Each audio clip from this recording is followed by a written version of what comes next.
In front of me is Xiaomi 13 Pro, and today I would like to show you how you can operate App Cloner on this Xiaomi. First of all, go into Settings and scroll down to access Apps.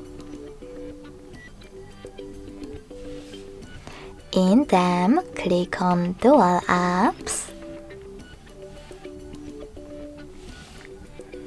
and choose Create at the bottom. Now tap on the switcher next to one of your apps that you wish to clone. I will go with Call of Duty. Now you need to choose Turn On in the pop-up in order to continue.